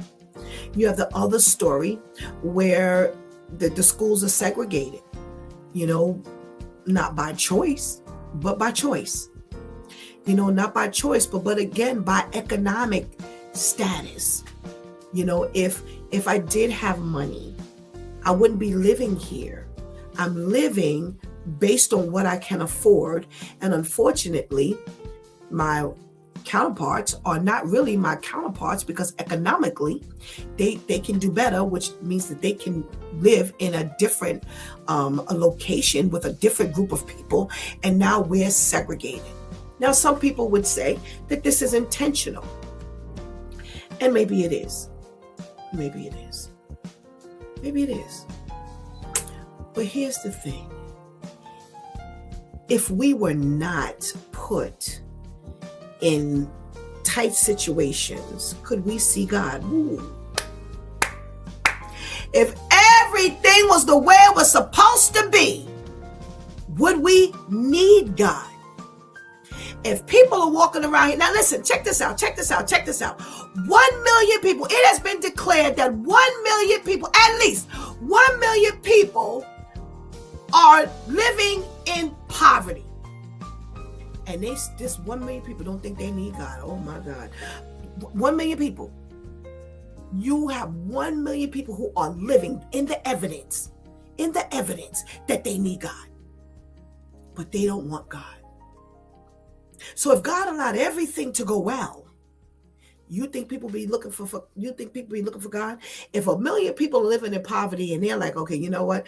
Again, how many people are living in poverty who know they living in poverty? Maybe I'm living in poverty. I don't know about it. I didn't live in no well-to-do, no rich mansion. I was raised in the projects. And we managed. It wasn't always gravy. It wasn't always great, but we managed. You know, I have people who say to me, when like that'll come out every once in a while, and I'm like, I know, I was raised in the projects. You ain't gotta tell me about X, Y, and Z. Because they're like, you were raised in the projects? I'm like, yeah. And it was like, you don't speak like you were raised in the projects. Like, oh God. And I understand what they mean, because it's like some of us who are there, gosh, they ain't never left there. And even when they left there, gosh, you wouldn't even know that they had left there. But you know what? Pay attention. Remember I said it's what you do for your household and your people.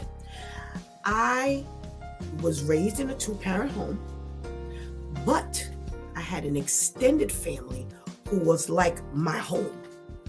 They were like I was living right in their house because we were always there. They were very active in our lives. They always made sure we had, even if it wasn't the food, they made sure we were fed morals. They made sure we were fed God. They made sure we were fed the right way to do things. And I mean, and you know, sometimes we even laugh because, you know, we were taught to say expectorate opposed to saying spit.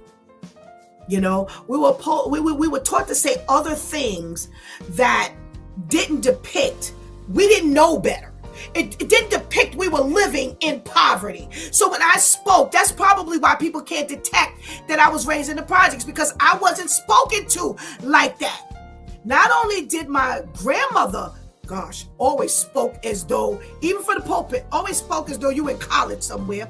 Auntie Pam, Auntie Brenda, they spoke on that level as well. So you didn't go around your family. I had uncles. They didn't speak like that. They didn't speak as though we were standing up in the middle of a park, because they wanted us, their nieces and their nephews and her grandchildren.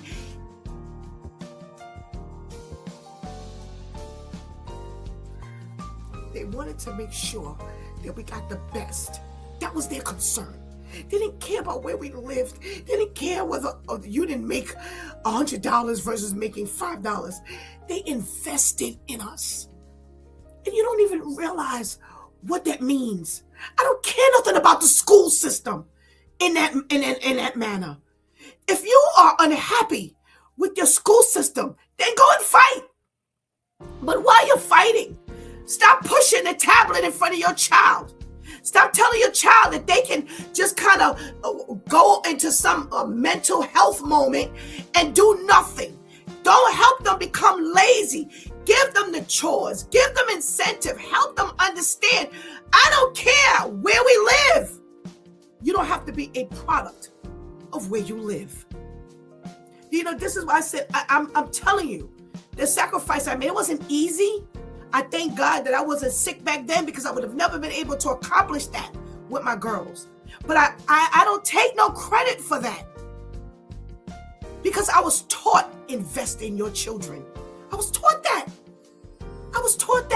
So when the request came, the lady was begging, the teacher was begging, Miss Griffin, please do not take Shanti. Whatever you have to do, get it done, so that she does not go into that environment and potentially kill everything that she has. And I'm like, well, I guess I got to do it. Because in my head,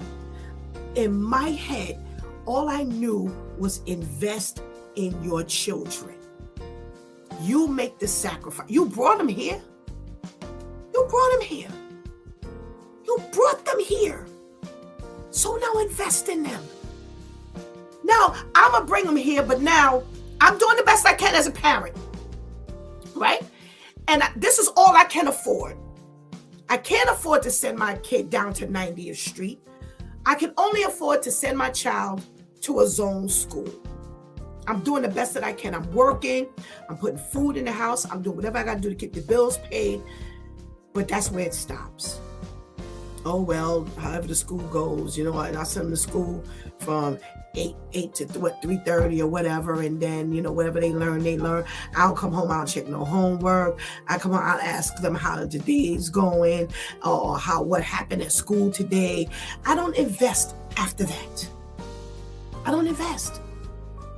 So I don't care what the school has planned. You know what that says to me? That's like what the enemy, what the enemy has planned for Stephanie's life. I'm going to step up into that because I can't do no better. There's always God. And God is going to continue to show you. Y'all can take whatever it is the enemy has to offer. So y'all can take the beat down school. But are you making sure that I'm in you so that you can raise above that level, even though your child is in that school? We've got DAs and presidents and all kinds of doctors and lawyers who were raised in the public school system. I'm sorry, these people don't have that story of where their parents could now ship them off somewhere and rezone them like Anika's family. They didn't have that option. They had to go through the public school system. But if you look at their lives right now, you could look at their lives right now, you would never know. You would never know that they were raised in the public school system. I was raised in the public school system. I don't feel any like, oh my gosh, I really wish that I had gone to the white school. It was what it was. And I had white teachers. It was what it was. I went to a high school that was my zoned high school. I didn't apply for a specialized high school. I went to a zoned high school. And I joke about this all the time. And they say, oh, here you go. Again, for the 4 years I went to high school, when I graduated, I got an award for never being late or absent. That's not, you understand? That's not a banner. What that shows is you can make it happen. Could I have been late? Could I have been absent? Absolutely. And you can't tell me in 4 years I was never sick. We were very well, we were very healthy kids. But you can't tell me that in all the 4 years in snow, because back then you got snow. I remember walking to school. I used to walk to school every day in high school. I didn't take no bus. I used to walk to school. It wasn't around the corner either. And I remember walking with the schoolmate, and we were just falling on ice. Every couple steps we were down and cracking up laughing. Falling all on the ice, black ice. You couldn't see it. It looked like it was fine, but when you stepped on it, shoo, you on your butt. And I kept up, and I got up, and I kept going to the school. And when it was time to go home, I walked home. That's what God needs us to do. He says, every time you fall, just get up and keep on going. Just get up and keep on going. You don't have time to fall and lay down. Our children are depending on it. A child is dependent on you getting back up and keep on going. And get up the next day to prepare to do it all over again. That just has to be your mantra. I gotta get up. I don't care how many times I fall.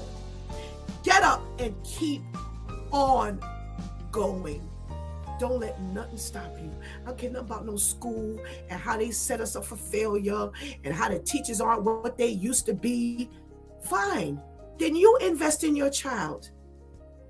You see what's there, you fill in the blanks. Fill in the blanks.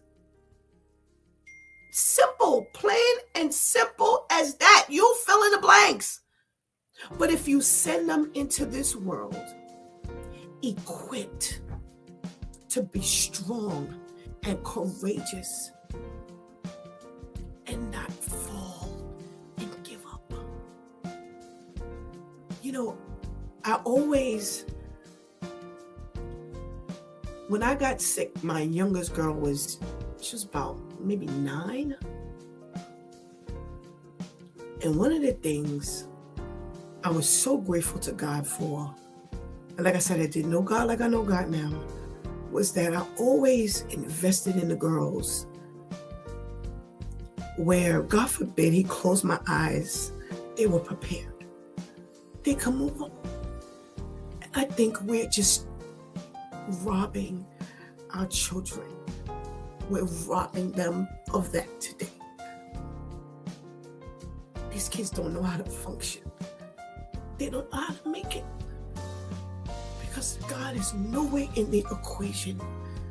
You are leaving them to a wicked world that has the concept of no investment into a certain body of this world, as well as being a dog-eat-dog world.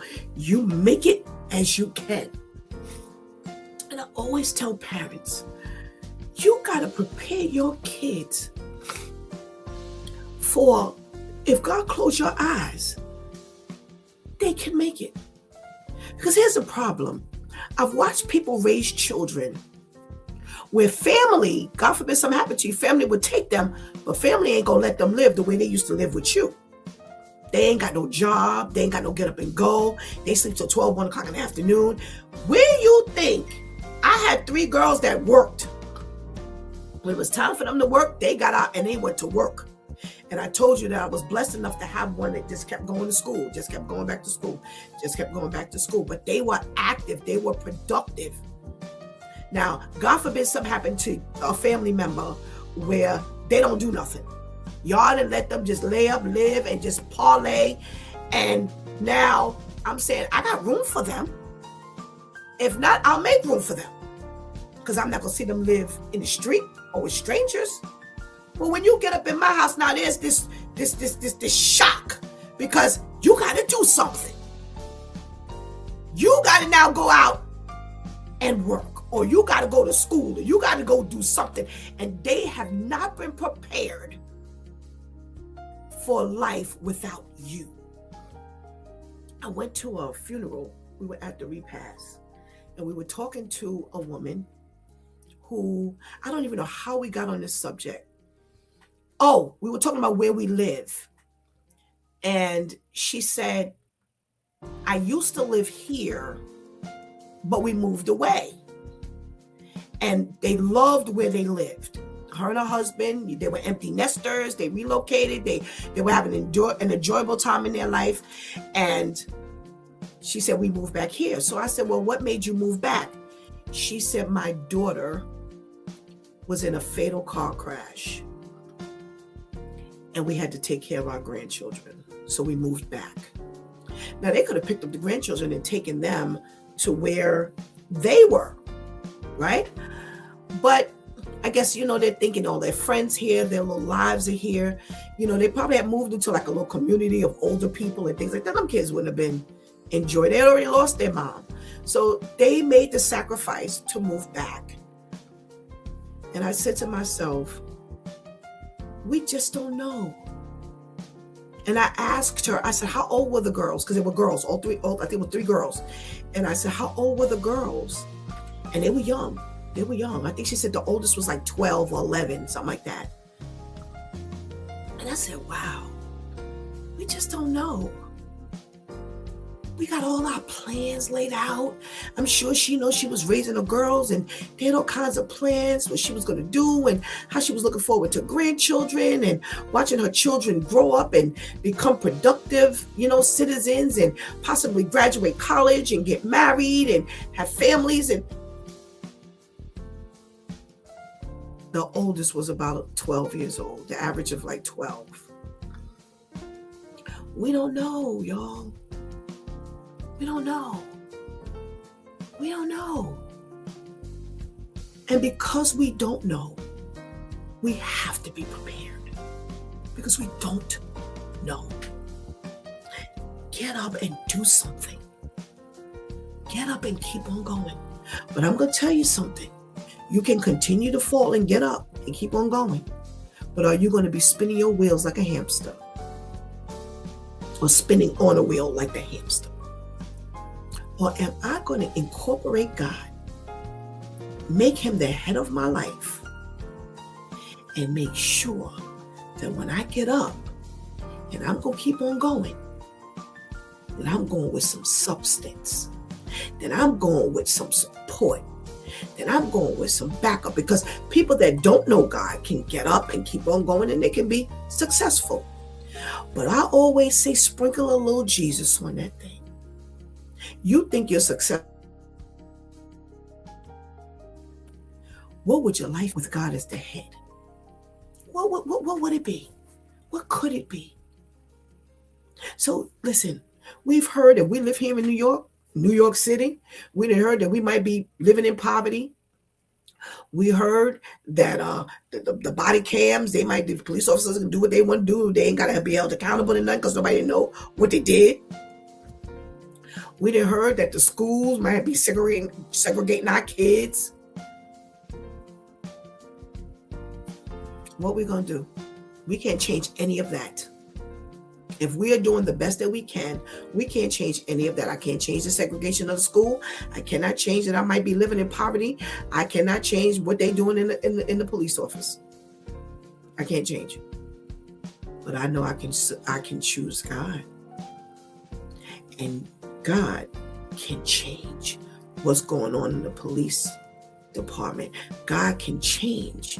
Even if I'm living in poverty, I would never know, because I ain't lacking nothing, because the word of God says I have never seen mine begging or forsaken bread.